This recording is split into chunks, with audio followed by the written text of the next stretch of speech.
Normal గా 20 రూపాయలకి వచ్చే కూల్ డ్రింక్ మన అంబానీ అంకుల్ 10 రూపాయలకే లాంచ్ చేశాడు. బట్ ప్రాబ్లం ఎక్కడ వచ్చిందంటే మన దేశంలో కూల్ డ్రింక్స్ అమ్మే కిరాణా షాపుల్లో ఉండే ఫ్రిడ్జ్లు మాక్సిమం కోకోకోలా అండ్ పెప్సీ కంపెనీలవే ఉండేవి. సో కోకోకోలా అండ్ పెప్సీ కంపెనీలు క్యాంపాని వాళ్ళ ఫ్రిడ్జ్ లో పెట్టుకోవడానికి ఒప్పుకోలేదు. అందుకని క్యాంపా అసలు అమ్ముడుపోలేదు. ఈ ప్రాబ్లం అంబానీకి బాగా అర్థమైంది. ప్రాబ్లం ఫ్రిడ్జ్ వల్ల వచ్చిందని కిరాణా షాప్ వాళ్ళకి ఫ్రీగా క్యాంపా ఫ్రిడ్జ్ ని ప్రొవైడ్ చేశాడు. సమస్యని ఇంత ఈజీగా వదిలేస్తే అతను అంబానీ ఎందుకు అవుతాడు? కిరాణా షాప్ వాళ్ళకి 2 మాస్టర్ కండిషన్స్ పెట్టాడు. ఏంటంటే ఫస్ట్, సీజన్ మొత్తంలో 11,000 రూపాయలు విలువ గల క్యాంపా ప్రొడక్ట్స్ అమ్మాలి. సెకండ్, వాళ్ళ ఫ్రిడ్జ్ లో కోకోకోలా అండ్ పెప్సీ డ్రింక్స్ అస్సలు పెట్టకూడదు.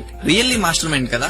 మీ ఒపీనియన్ ఏంటి? కామెంట్ చేయండి. ఫ్రెండ్స్, క్యాంపా ద్వారా పొజిషన్ చేస్తాం. మీకు మార్కెట్ డిమాండ్ తగ్గట్టుగా వాళ్ళు ప్రొడక్షన్ ఇవ్వలేకపోతున్నారు. అంత డిమాండ్ పెరిగింది. బీ ఇన్నోవేటివ్ ఫ్రెండ్స్, డిఫరెంట్గా ఆలోచించండి.